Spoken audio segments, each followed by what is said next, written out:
Today, card fraud rises across Australia to $2.2 billion. Hello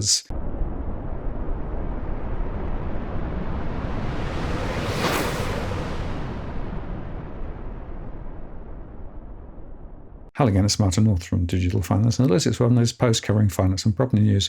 Well, the ABS just released their statistics about card fraud, which is part of a broader scams survey, which is based on telephone responses from people aged 15 years and over. The information was collected from more than 25,900 people between July 2022 and June 2023. And in the most recent incident of card fraud, the gross amount withdrawn or used for all incidents was $2.2 billion, while the net loss after any reimbursements paid for all incidents was about $476 million. The median amount withdrawn or used per incident was about $200, and there was also a further 514,000 people who experienced some kind of scam, and just under 200,000 who were victims of identity theft. The results for the card fraud, which involves the use of credit, debit, or EFTPOS cards to make purchases or to withdraw transactions without the account owner's permissions, show that in 2022-23, an estimated 8.7% of people, that's 1.8 million people, experienced card fraud, which was higher than the rate in 2021-2022 at 8.1%. Those aged 45 to 54 showed the highest risk at 11.5%, while the younger and older people were less likely to be impacted.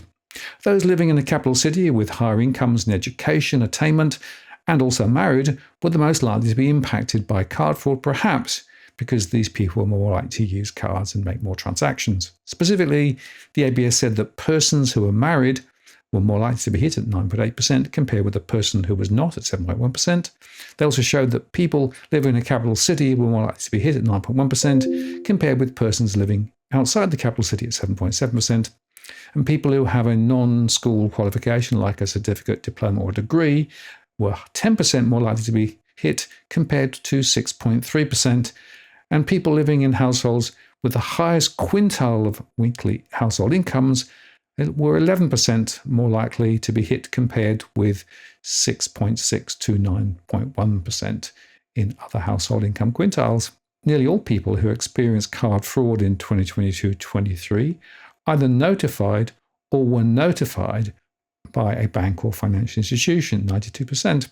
And 1 in 3 people, 34%, had less than $100 withdrawn or used in the most recent incident of card fraud, while 1 in 6, at 18%, had more than $1,000 withdrawn or used. The largest states in terms of population also registered the highest counts of fraud.